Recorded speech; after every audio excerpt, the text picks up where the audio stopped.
Hello, everyone, and thanks for tuning in, and welcome to Comanche Nation's first ever podcast, Nʉmʉ Tekwarʉ, the Comanche Talk Podcast. I'm your host, Sarae Ticeahkie.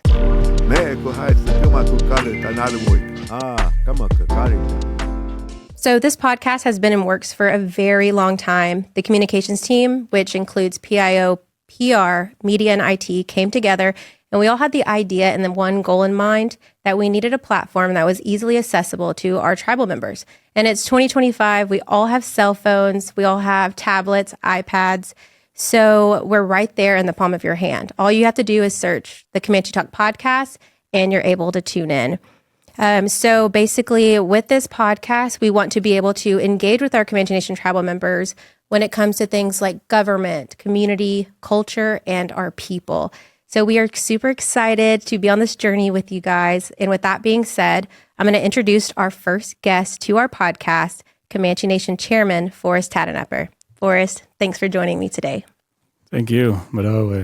So before we kind of hop into, because we do have a lot of huge events coming up, meetings, elections, and things like that, I kind of want to let our tribal members who haven't had the chance to meet you get to know you a little bit, whether they haven't got to come to an event that you've been at or a powwow, or maybe they're non-local and they're out of state. So kind of just like give them a little backstory about you up into becoming our Comanche Nation chairman. Sure. Well, I'm a lawyer by trade, so that was my training, education, and experience. Before I was the chairman, I was a lawyer for about 14 years, I guess. And the last 2 of those years, I was actually a law professor. And so the main thing really motivates me on a day-to-day basis is fairness. I always want things to be fair. And I think that's, most people get into the law because that's one of their guiding factors. So I always want things to be fair, and I always want things to be based on facts and evidence too. That was something that's kind of been drilled into me professionally, was like, go with the facts. It doesn't matter what the rumor is. It doesn't matter what the speculation is. It matters what the evidence says. So that's another thing that I try to use as a guiding principle. And then, being a law professor the last 2 years before I was elected, what I really had to do, and even as a lawyer, what you have to do sometimes is you have to take complicated things and try to break them down and try to educate your audience, whether it's the judge or the jury or law students. And so I always try to use that in my approach as being chairman too, as far as taking complicated things like the budget or ordinances or codes or whatever, and just try to break them down the best that I can. So, professionally, that's kind of who I am. I'm a law-trained chairman. On a personal level, I try to be a regular guy the much that I can be. I have a wife, I have kids. Together we have 8 kids total. Oh, wow. So we're pretty busy as far as running around to t-ball games and soccer games and that sort of thing. I personally, really take seriously and really enjoy participating in the Native American church. That's a big part of my own life, my personal life. When I have time that I get to do whatever I want, that's the types of things that I want to do. I grew up in Minnesota. That's where I'm from. So as far as politics go, sometimes I feel like I don't. I understand the Comanche politics pretty well. I don't always understand the family politics and interpersonal dynamics all the time because I did grow up far away. But I was always raised, to have a big respect, reverence for our culture, for our teachings, and then, come back during the summers and spend time with family and that sort of things. My father, his name was Cornell Tahdooahnippah, and that's where I get that's my Comanche side of my family, and we come from the Tahdooahnippah and the Monotahchi families.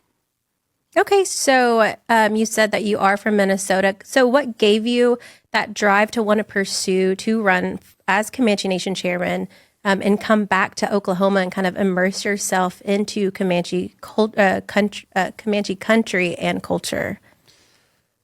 Well, being a lawyer, just like anyone in any pursuit, I think you always want to play for the hometown team, right? And so being a lawyer, I wanted to represent the tribe. So I had that opportunity. I was elected. My law firm was elected as the tribal attorney for 3 terms. So I got to do that for 3 years, which is really rewarding. I really enjoyed it. but then that kind of, like was the being baptized and everything as it concerns Comanche politics. So I really felt like I had a deep understanding of the politics, and there was a couple stubborn issues that I felt like really needed to be addressed. A lot of them around issues like transparency, constitutional reform, economic development, the things I've tried to do as chairman in the first year. So I really felt like I could help more on the leadership side versus on just the advice side. So that motivated me to want to be the chairman. But as far as kind of then, coming here and moving here and everything, I love it. I love being Comanche. I love participating in everything Comanche. We go to powwows, it seems like pretty much every weekend. So it's great. I really enjoy it. And I think people that, participate, I think they tend to really love it. And you see kind of the same people that every weekend, they're pretty hardcore. So I love them. I love them for that. And, I think if there's people that they're not participating because they're too scared or intimidated, I would definitely encourage them to just get out there and put themselves out there, because sometimes before, I lived here and I was able to go all the time. Sometimes you'd hear things like, people might say something or they might be discouraging in some way, but I really haven't found, it to be discouraging at all. I found people, to the contrary, to be super welcoming and super encouraging. And, if people say something here or there, it's not in a bad way. It's like they're just trying to tell you, like, this is the correct way, the correct protocol, this is the correct dress, this is whatever. And no one's really being mean about it. And so I think if you're just kind of willing to follow along and do what you see, then it can be super fun. So I would definitely encourage everyone to try to go out there and participate in our living culture as much as possible. Well, on that note, I know that a lot of our non-locals are intimidated when it comes to things like that. Maybe they don't feel, as welcome. And you just mentioned that, they are very encouraging when you do actually step out and experience, Comanche culture. Was there any challenges at all when you first came back that maybe you want to talk about so they can kind of relate to that?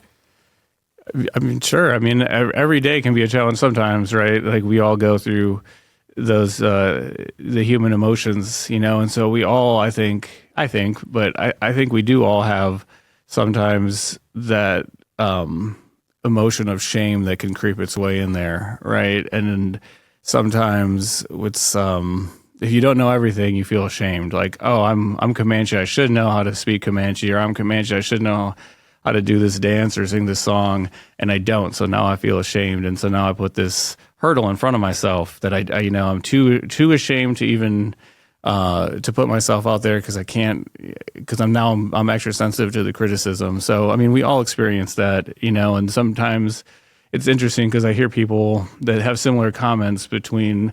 But they can be from any walk of life. Like, for example, sometimes I'll talk to someone, they'll be like full-blooded Comanche, and they'll be like, well, I don't want to participate because I'm ashamed because I should know and I don't know. Right. And then at the same time, I'll talk to someone that's, the 1/8 Comanche, and then they'll be like, well, I don't want to participate. I'm not Comanche enough. I don't fit in because I'm not Comanche enough. And it's like, you two have almost the exact same emotion that you're experiencing, but you're saying it's for different reasons, but it's really just the emotion that we all have, because that's we've all had the same history and experience, where our culture was suppressed, and our parents, grandparents, they did get made fun of. We, personally, like I got made fun of as a kid too, and I think we've all been there, the kids on the playgrounds and they're doing that sort of thing. So it's so we all have that feeling, and for me too, like, in my own mind, sometimes like I'm the chairman, like I should know how to do this, or like I don't want to look bad. I'm supposed to be someone that's of status or stature in the community, but I'm still starting out with this sometimes too, or I have an accent when I speak Comanche sometimes too. So I have that shame that I grapple with myself, but I don't want to ever let it hold me back. So I want to be brave and courageous, and set an example too for everyone that we, no matter what we're going through, we can and should be proud of who we are. We should embrace it, and we have to keep it going because, we're the only ones that can. It's not like other ethnicities, other nationalities, where if they come to America, they can assimilate or not. If they don't, it's good for them. But if they do, there's a whole country of French people or Mexican people or Russian people, wherever they came from. There's a whole country of millions more of them, but with Comanches, it's just us. And so, each one of us, all 18,000 of us, we have to do our best to really put ourselves out there, learn as much as we can, and be good to each other and be encouraging to each other, and never be the type of person that's going to knock someone down if they don't know, but I always try to uplift each other and help each other out. And I'm sure you keep that mindset, as your position as our chairman. So can you kind of just talk about some things that you've made positive changes within the Comanche Nation since you've been here? Well, one thing that I'm happy about, one thing that I'm proud about, one thing that I get compliments about from time to time is trying to bring a little bit of civility into just the business committee meetings themselves. And we obviously have a general council meeting coming up, so I'm really hoping that we can bring a lot of civility to that too. But I think a lot of it is just kind of having a defined process. This is how we're going to do it, and kind of just putting it in black and white, writing it down, and then, living with it, and it's not always easy because sometimes there are, motions that are made or resolutions that are presented that aren't my personal policy preferences, but, I can't be a biased chair and say, oh, we're not going to hear your motion, be quiet. We have to say, we're going to hear everybody and we're going to kind of treat everyone the same.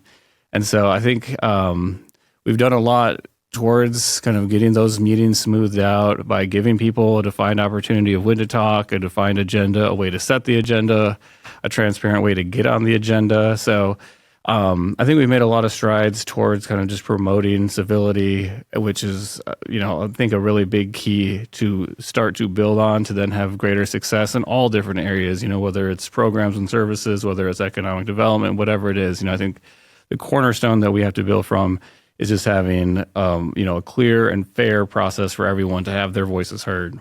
Okay. And you also have a little bit more of a personal setting when it comes to the Open Doors office meetings. How have those been since you started them, and kind of have they helped you progress any in your role?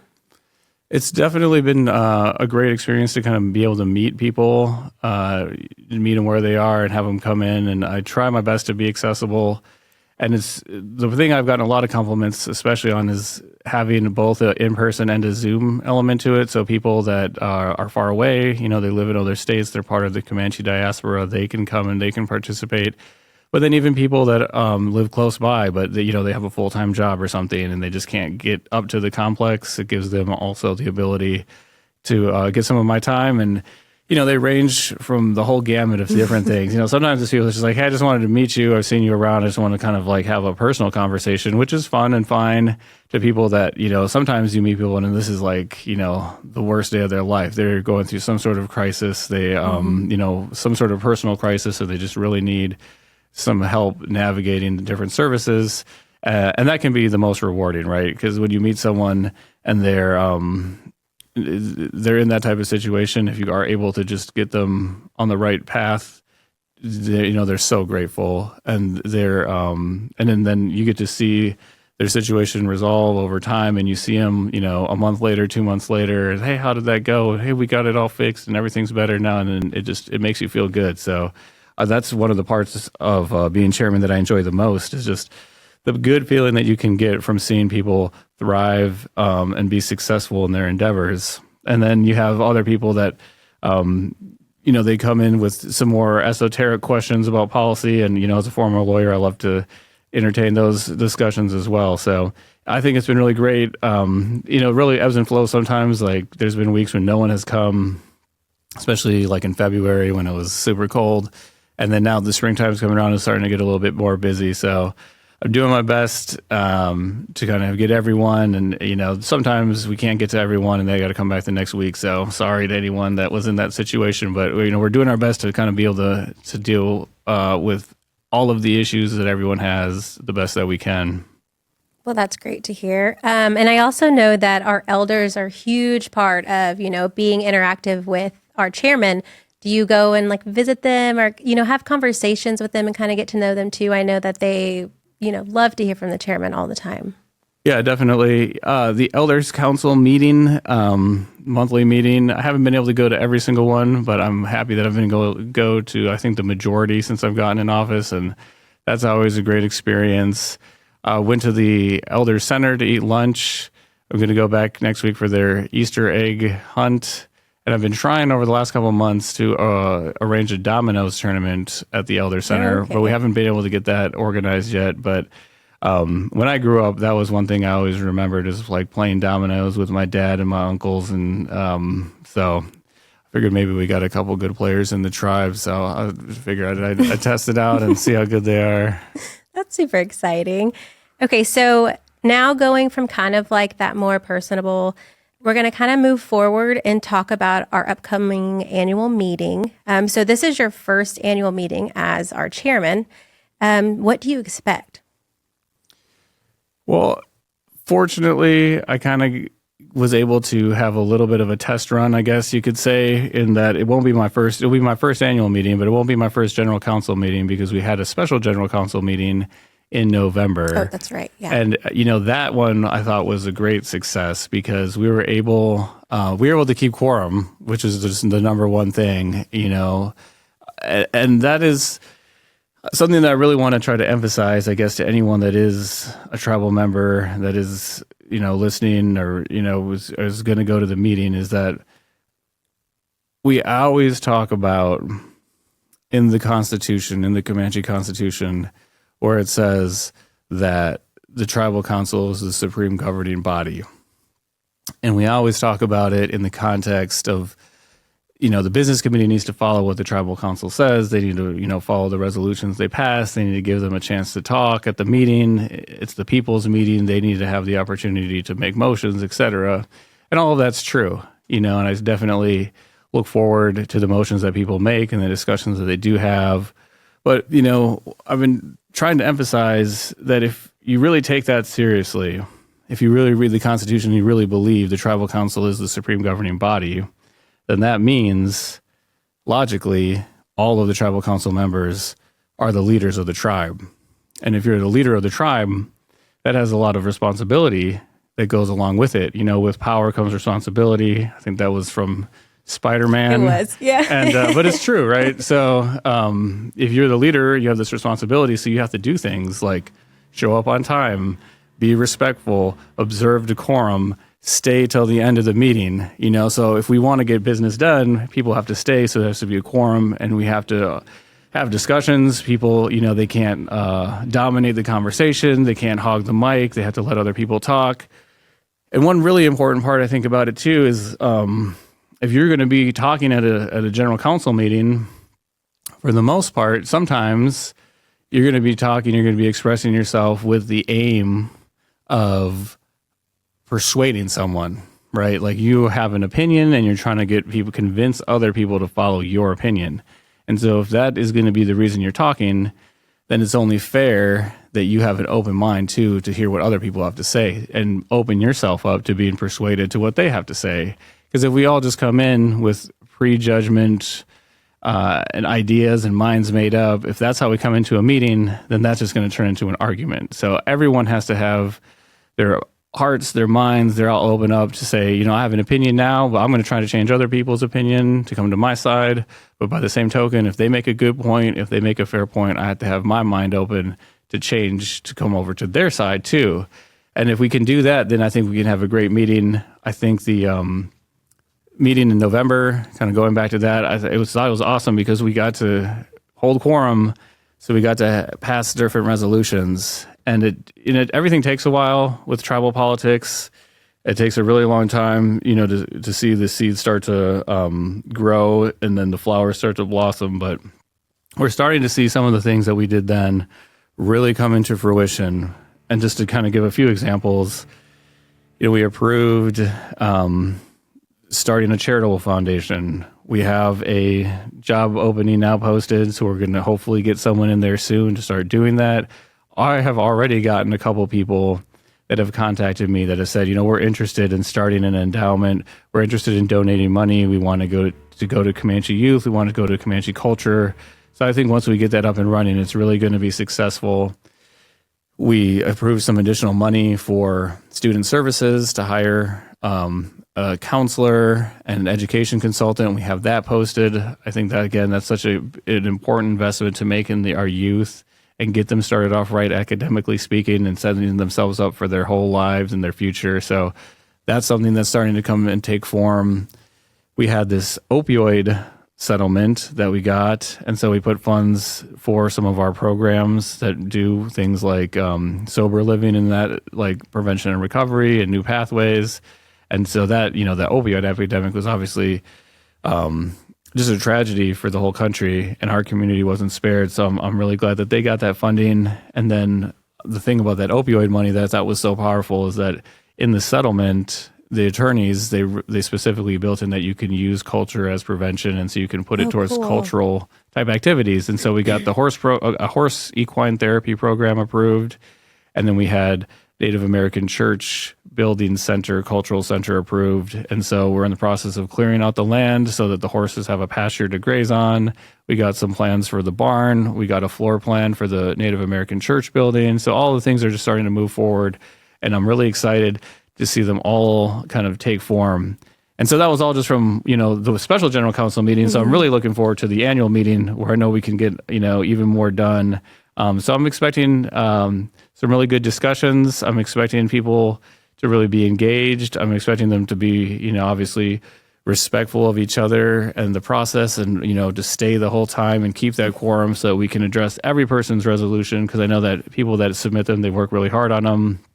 I'm interested and excited to see who the candidates for office are, obviously. But yeah, I'm looking forward to it, and I think we can get a lot done. And like I said, there's a big responsibility that comes with it. So I hope everyone takes it seriously, educates themselves on things, and are really engaged in the process. We try to get as much information out there ahead of time as possible to really let people kind of have informed discussions the day of the meeting. So we hosted community meetings at all our community centers, Walters, Apache, Coahoma, and Watchtaker. And then we also had community meetings in Oklahoma City and Dallas, and all of them were live streamed. So I hope people feel like they've gotten a lot of information already. And so when they kind of are armed with everything they need to go into the meeting to have a good, productive discussion.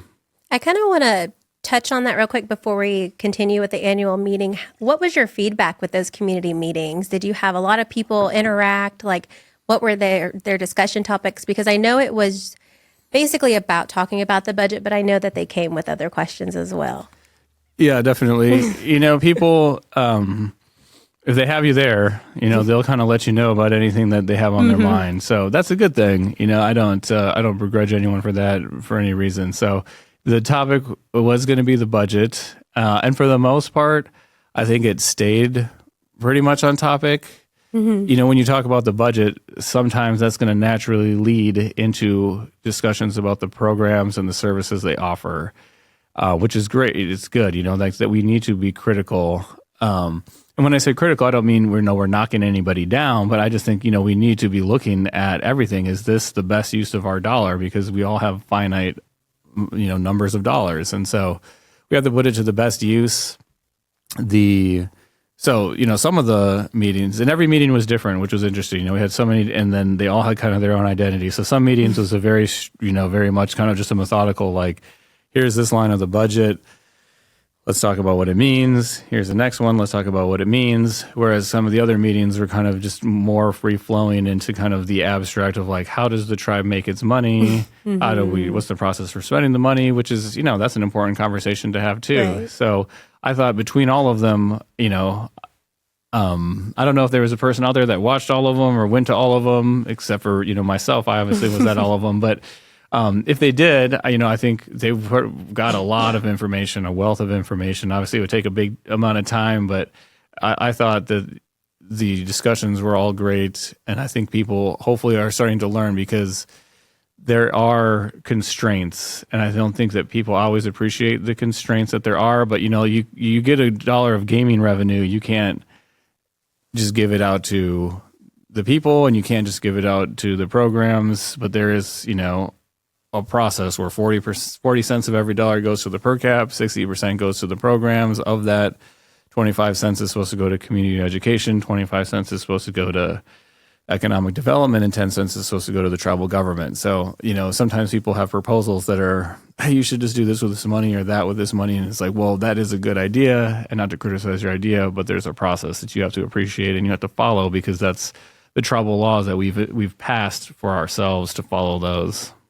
So do you think these community meetings, and we're going to hop back into the annual meeting, do you think it kind of geared our tribal members who were involved with the community meetings to kind of better understand when we discuss the budget at the annual general council meeting? Because even myself, I get a little overwhelmed with what's going on. Oh, yeah. And it's an overwhelming thing. I mean, we're blessed. It's a great thing that we have money to spend, and the way we've decided to spend that money is we've come up with, and I think it's like between 70 and 80 different line items. So that alone, it's overwhelming, a number of line items, but that's a blessing, right? That means that those are 70 to 80 different things that we're doing, so those are different services that we're providing, different events that we're hosting. So it's a blessing to have that many. Some tribes, they just have 6, 7, 8 programs, right? And so for us to have 80 different line items, it's a big blessing, but it's a lot to wrap your arms around.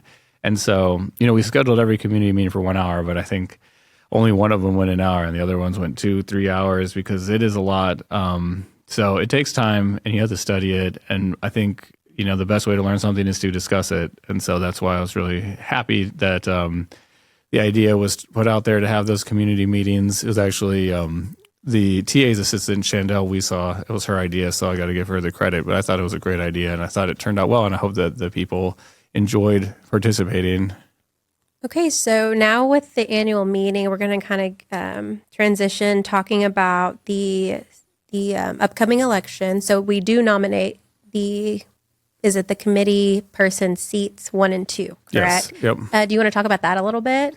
Yeah, I do. One of the things that I thought needed a lot of work, from being the attorney, and one of the reasons I wanted to run for office was I felt like the election process was kind of fraught with dispute and controversy because it was done through a black box. And what I mean by that is that sometimes people would be nominated, and then later on, there would, some lesser number of candidates would be certified, and you never really understood why or how. And even last year, there was a dispute where someone was left off. They weren't certified, and then they appealed and they were certified. And then it's never really explained. And so when something isn't explained, I think it tends to foment, rumor, speculation, that sort of thing. So one of the big goals I had, and, we'll see how it goes, and I'm really hoping it goes well, but was to bring some transparency to the electoral process. And so we amended the election ordinance at our March meeting. And so the way that it will go now is there's two main changes. One is the election board has a bigger role, and the other one is just it's more transparent. So the way it should go is that you will be nominated at the general council meeting. It will be somewhat of a formality, and in that you can pick up your packet even today. Like if you want to run for office, you can go pick up your packet at the election board right now. Okay. And if you want to take a break and you can go do that, that's fine. But that's the great thing, is that you can pick it up at any time. So it's not like, I have to be here at a certain time or whatever. There's hopefully no confusion. Like you can get your packet at any time, and then being nominated is kind of announcing it to the world. But, anyone can get their packet, anyone can be ready to go. And then on Monday, you have to turn in your packet by the end of the day. You have to go get your drug test, I believe, by noon, and that's in the packet.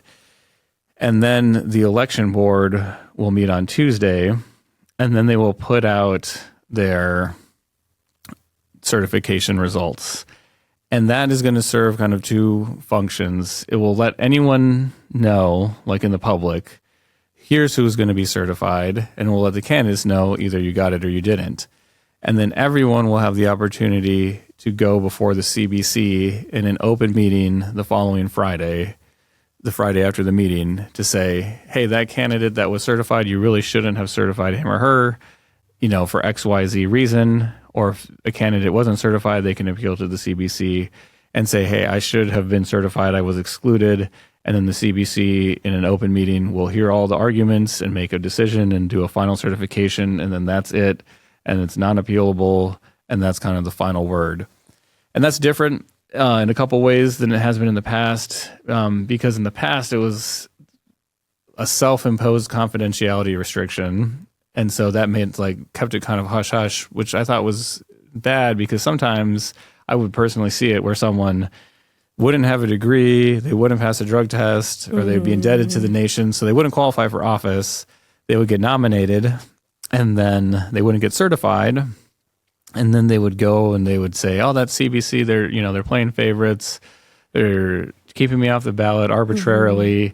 And they wouldn't tell their friends, "Oh, yeah, well, you didn't know this, but I had a conviction." And so it wouldn't be fair to the CBC, because then the CBC had tied its own hands to say, "Well, we have to keep all this information confidential." So that information isn't confidential anymore. Like, if you have a criminal history, it's going to be out there, and whether it's because all of the qualifications for office really should just be easy, black and white. Like, do you have a felony conviction? Yes or no? That's not a complicated question. Do you have a conviction for embezzlement? Yes or no? Like that, again, it shouldn't be a hard question. Are you indebted to the nation? Yes or no? It shouldn't be a hard question. Have you passed a drug test? Yes or no? Shouldn't be a hard question. These should all be simple, kind of black and white. Everything can have gray on the margins, but in 90% of the cases, it should just be black or white. And so we're just going to put it out there. Like, this person got certified. Yes, they didn't have any problems. This one didn't because they had a felony conviction. Maybe no one knew about it, but now they do. And so that, people won't accuse the CBC of playing favorites when they aren't. By the same token, it has been the case where prior CBC members have made arbitrary decisions of just like, we don't want that person to run for office because we just don't like some of the things they've said publicly. We don't like how they act on social media, so we're just not going to certify them. And that's not right. It's up to the voters, and maybe if someone is, doing something, portraying themselves in a negative light on social media, maybe you shouldn't vote for them, but you should have the right to vote for them, yes or no. And so, that shouldn't factor into the certification decision.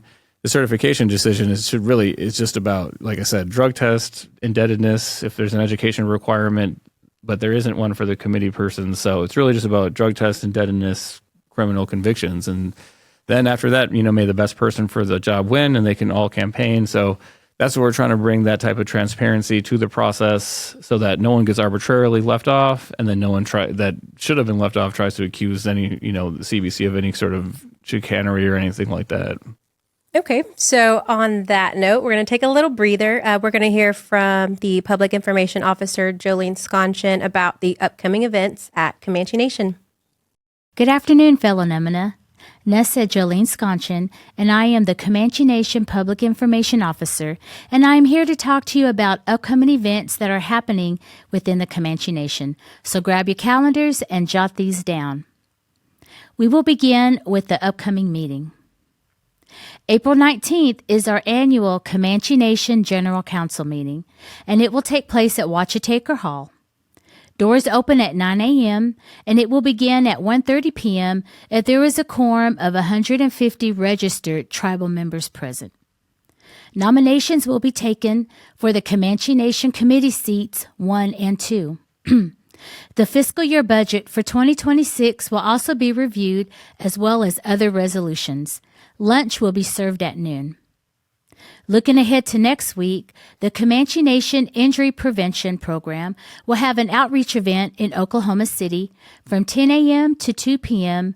on April 23rd at the Comanche Nation Oklahoma City Outreach Office, located at 8014 Northwestern Avenue. They will be distributing fire extinguishers, smoke detectors, and car seats to eligible Comanche tribal members. Remember to bring your CDIB, proof of residency, and you must complete the injury prevention application. So mark your calendars, tribal members in Oklahoma City. Let's move on to our language classes. The Comanche Nation Language Department will have community classes, 6 p.m., April 21st, at the Apache Public Library in Apache, Oklahoma. Also, 6 p.m., April 21st, at the Kahoma Building in Cache, Oklahoma. and 6 p.m. April 24th at the James Cox Auditorium located inside the Comanche Nation Education Center. Now for the Comanche Nation Court's legal aid information. The Comanche Nation Court will have legal aid clinics at the Comanche Nation Courthouse. This is a good opportunity for Comanche tribal members to answer any legal aid questions from professionals. The clinics will be 10 a.m. April 23rd, 11 a.m. April 25th, and 10 a.m. April 30th. The monthly CBC meeting will take place 10 a.m. May 3rd at the Kotaker Conference Room at the Comanche Nation Complex. You can find this information and much more online at the Comanche Nation website, ComancheNation.com, and on Facebook at the Comanche Nation News and the Comanche Nation of Oklahoma Facebook pages. Be sure to take advantage of all of these events and have a wonderful Easter. Reporting for the Comanche Nation PIO News, this is Jolene Sconchen. Ura. Okay, so with what we just ended talking about with the importance of being a part of everything with the annual meeting, can we kind of talk about the importance of our Comanche tribal members being involved, especially when it comes to the annual meeting, the nominations, and then more importantly, our upcoming election for seat 1 and 2?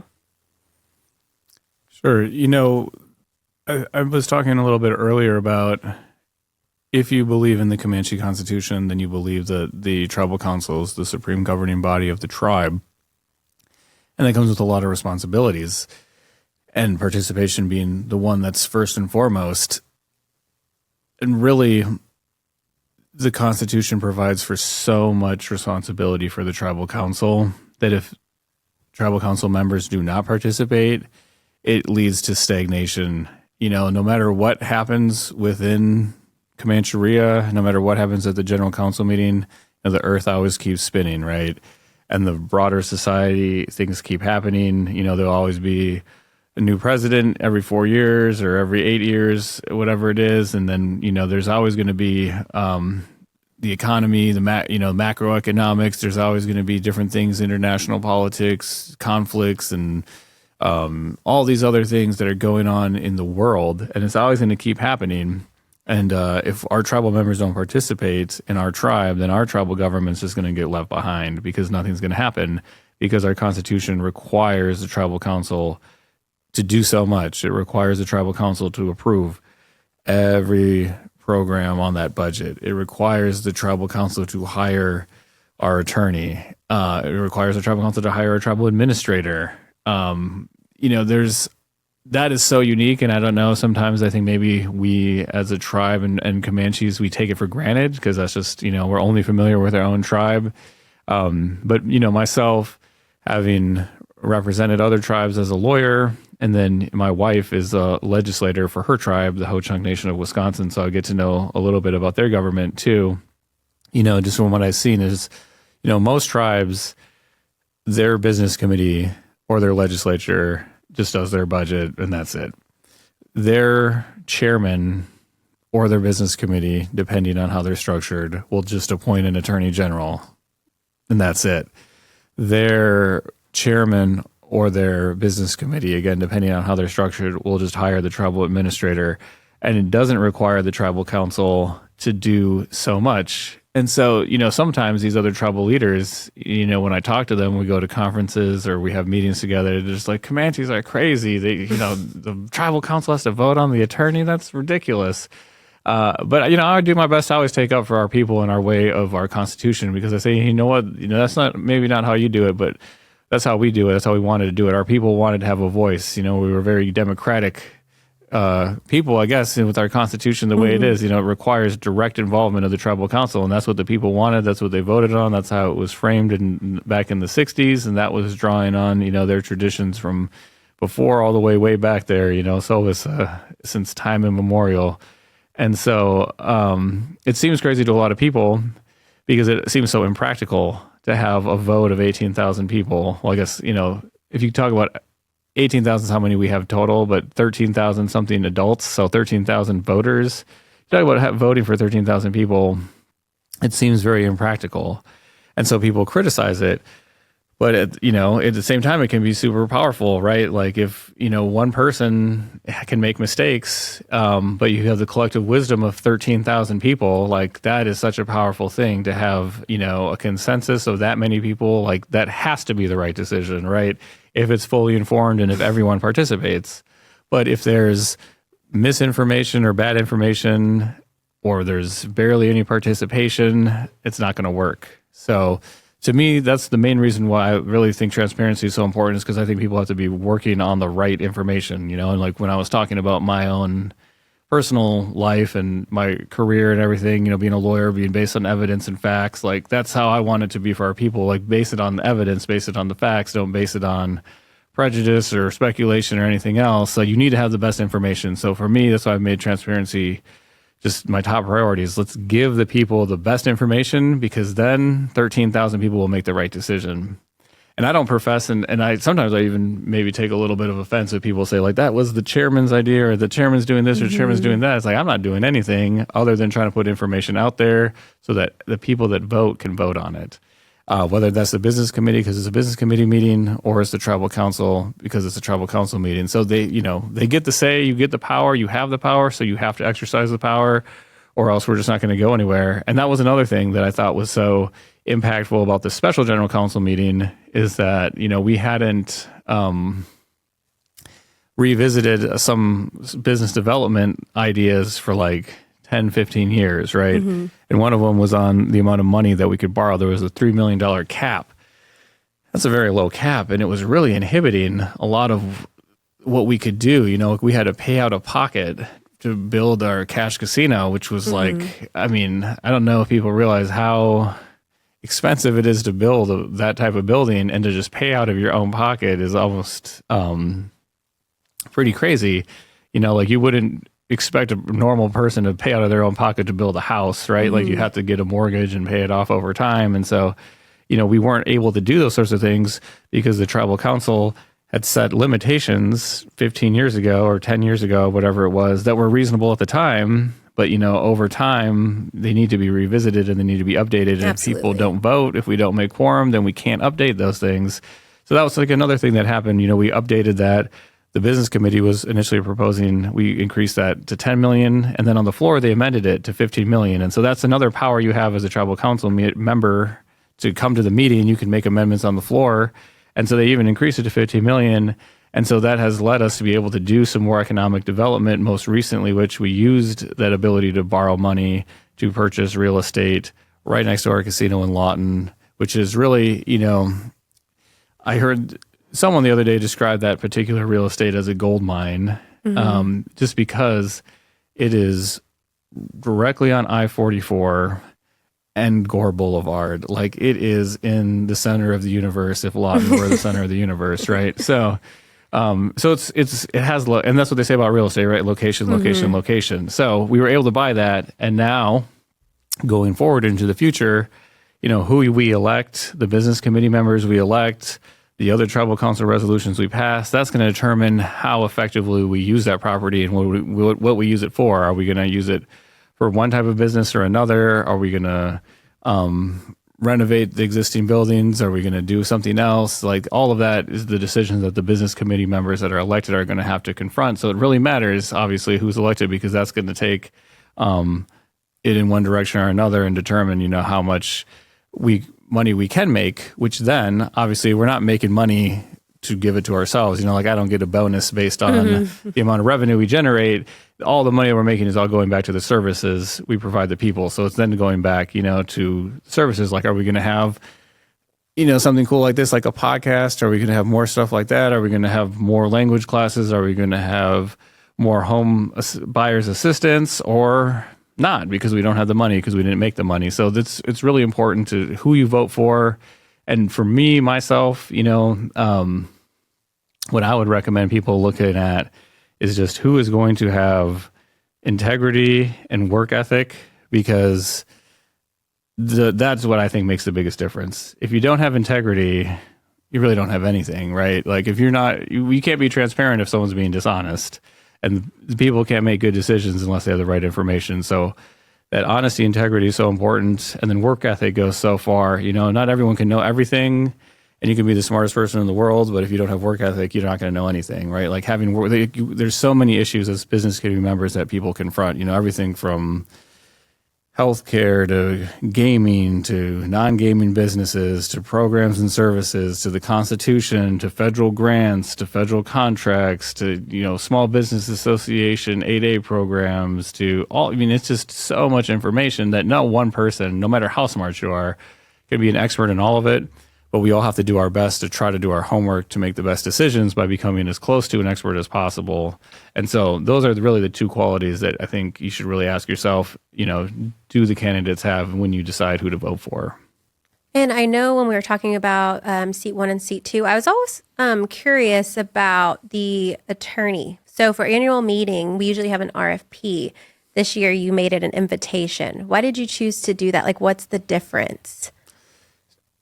The main difference is just to allow people the flexibility and not have there be any sort of gatekeeping by the business committee or anyone else for that matter. But, my own experience is running for an attorney. The RFP process, as I perceived it, was kind of like to insert the business committee into the process. And so they would look at the RFPs and they'd say, well, this attorney charges too much, so I'm just going to throw him out. And this attorney, they have this, they went to this law school. I don't like it. I'm going to throw them out, whatever it is, And so I can sympathize on some level with the idea that, you as a tribal leader, you want to have good options out there for people. And if someone is going to charge, $10 million an hour or something, like the tribe can't really afford that. Or if there's other considerations, if someone's, got a bad reputation as a lawyer, you like really don't want people to select that person and get us into ethical trouble or anything. So like I can sympathize with the feeling, but at the end of the day, it's not the business committee's decision. The Constitution very clearly says it's the tribal council that hires the attorney. And so, it's a very fine line between saying, oh, I'm going to kick them out because their price is too high, and saying, I'm going to kick them out just because I don't like them. And it's really just the people's decision. And if someone's charging too much money, I personally have enough faith in the people, the 13,000 voters, that they're going to recognize like that's too much money. Or if someone really has a poor reputation, I have enough faith in the voters to say that they're going to recognize like this person seems kind of like a slimeball lawyer. Like I have enough faith that people will make good decisions that I just think, we need to make it for the sake of fairness. You just show up and get nominated, and then and then if you are an attorney, you're on the ballot, and that's really it. That's because that's what the Constitution requires. It says the tribal council will hire an attorney, and it doesn't say anything about gatekeeping by the business committee. It doesn't say anything about other considerations, and it's really up to the tribal council. But again, that's why it's so important for tribal council members to educate themselves, because if it really is the case that someone is charging $1 million an hour, the tribe can't afford that. And so you can't vote for that person, no matter if they're your brother or your mom or your dad or whatever, so you have to make unbiased, informed decisions too. Okay, I totally get that. And I think that makes a lot of sense. So I kind of want to step back from the annual meeting and kind of talk about Comanche Nation internally. So since you've been in office, kind of tell me about how the morale has been within Comanche Nation. I know a lot of the employees get a little intimidated when new administration comes in, because that can always be a challenge too. It's always the fear, I think, that, with a new administration is going to come in and they're just going to throw everyone out. And that is a perception that I'm just working super hard to change. And it's also something that's difficult because technically speaking, we don't really have administrations, so to speak, the same way that like the federal government has an administration. Mm-hmm. And what I mean by that is that, with the federal government, you have a president who's an executive who comes in and has a 4-year term, and that president gets to appoint a secretary of state, a secretary of interior, a secretary of health, or a secretary of defense. They get this whole cabinet of appointments that they make. And so that's their administration. And they have this all these agencies, the Bureau of Indian Affairs, the Environmental Protection Agency. They have all these different ones. and they get to control all of the people that work there. And so, that's what it means, kind of in my mind, to have an administration. Whereas with tribal politics, you have staggered terms. So literally every year, you're replacing a third of the business committee, right? Every single year. And so if you look at it like, this is a new administration because there's new personalities on the business committee, well, then every single year we have a new administration in some way, right? Because every single year we're going to have at least 2 new people. Some years we're going to have 3 new people, which is like, half of the voting members of the business committee. Right, so yeah. that's a lot of change. And so if you are a tribal employee, it's unfortunate that you have to kind of live in this state of anxiety of like every year, oh, here we go again. Now are these 2 new people going to be against something that I'm doing, or these other 2 people going to be against it? So it's a difficult challenge. And, it's one that I don't get to confront kind of on a day-to-day basis, because as the chairman, I'm not in charge of the day-to-day operations. The tribal administrator is in charge of the day-to-day operations. And so I think it is beneficial that we move to a 3-year term. I think I was very much on the fence about that decision. And, if people don't know, that was a constitutional amendment that happened, I believe, in the summer of 2023 to move the tribal administrator's term from 1 year to 3 years. And so I was very much on the fence about that personally in voting. But in retrospect, for the employees' sake, I think it's a good thing, because the tribal, to the extent we have an administration, so to speak, it's because of who the tribal administrator is. And so by having a 3-year term for the tribal administrator, hopefully it takes some of that kind of constant anxiety of changing the leadership away from the employees, because their day-to-day operations manager is now going to have a 3-year instead of 1-year term. So I hope that's beneficial. We'll see. This will be the first time we don't have the tribal administrator on the ballot, right? Because last year was the first time we elected for 3 years. So this election will be the first one since the tribal council started hiring the administrator that they don't hire the administrator this year. So hopefully that kind of helps the morale, helps stabilize things. But, to try to improve the perception, because I want the best people to want to work for the tribe, right? Like I want our most talented, successful Comanches to have their goal to play for the home team, to come and work for the nation, use their skills for the benefit of the greater good. That's what I want.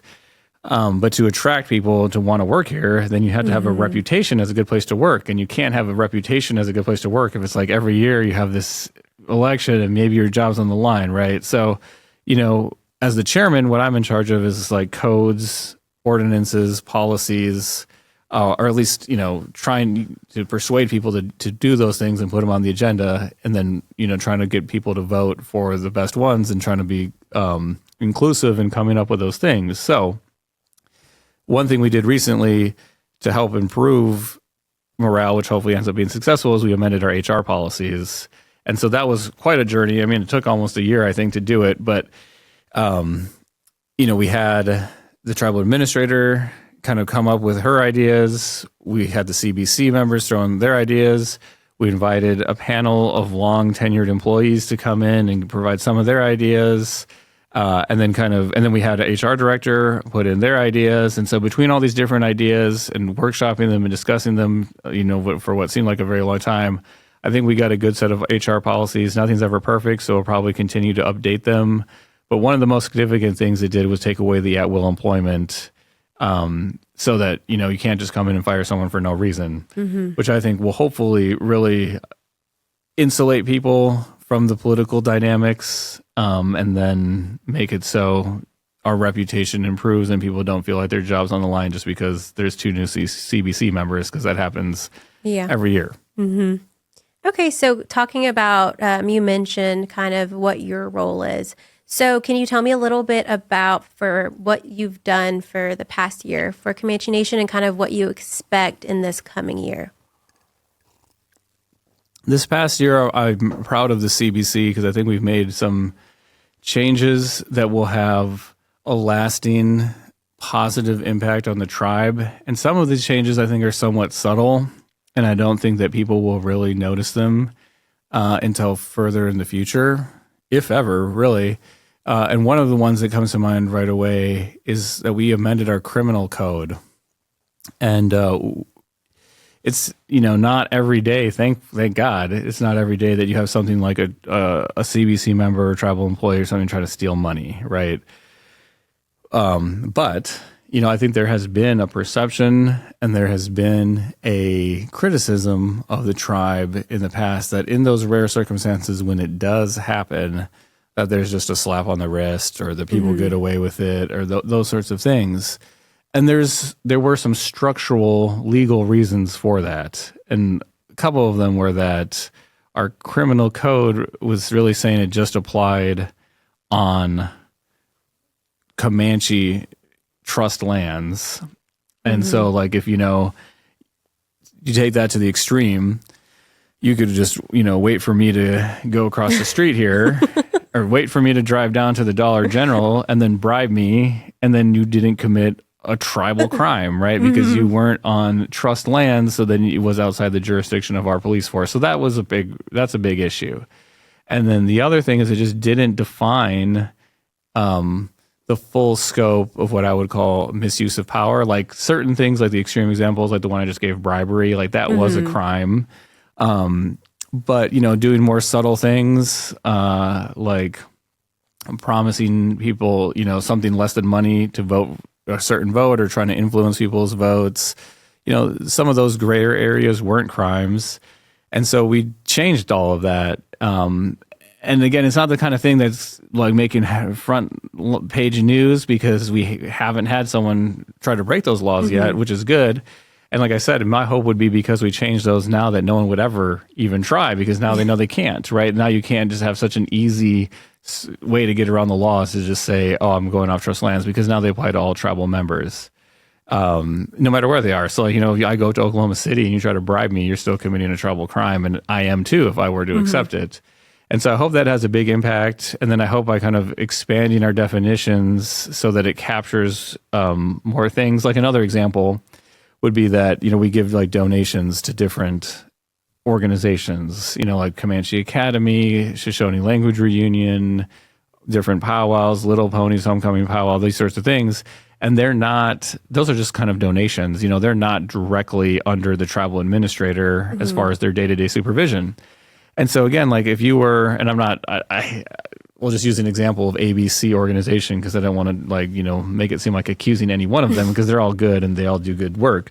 But if you were ABC organization and you got a tribal donation and then you went to Oklahoma City and decided to steal it all, there was literally no law because you're not on trust lands. You're not stealing tribal funds because they're funds that are, contributed to a different organization. So another thing we did was we expanded the definition of tribal funds to include the funds even after we've made the contribution. So if they've come from us, even if they've left us to go to these other organizations, they're still considered tribal funds because we're defining it and expanding the definitions. So I'm really hopeful by expanding those definitions, expanding the scope and reach of our criminal laws, that we really are taking a stand to say we won't put up with any type of corruption, embezzlement, or anything like that at any point in time in the future. And if anyone does, then you will see a big change because they won't get a slap on the wrist anymore because we'll be able to drop the hammer on them. So that's one of those things that, again, I don't think it didn't make front page headlines. It hasn't yet. We haven't even used it yet. And I hope we never do. But if the day comes, I think people will see a huge difference. So I think that was a big accomplishment of the CBC in the last year.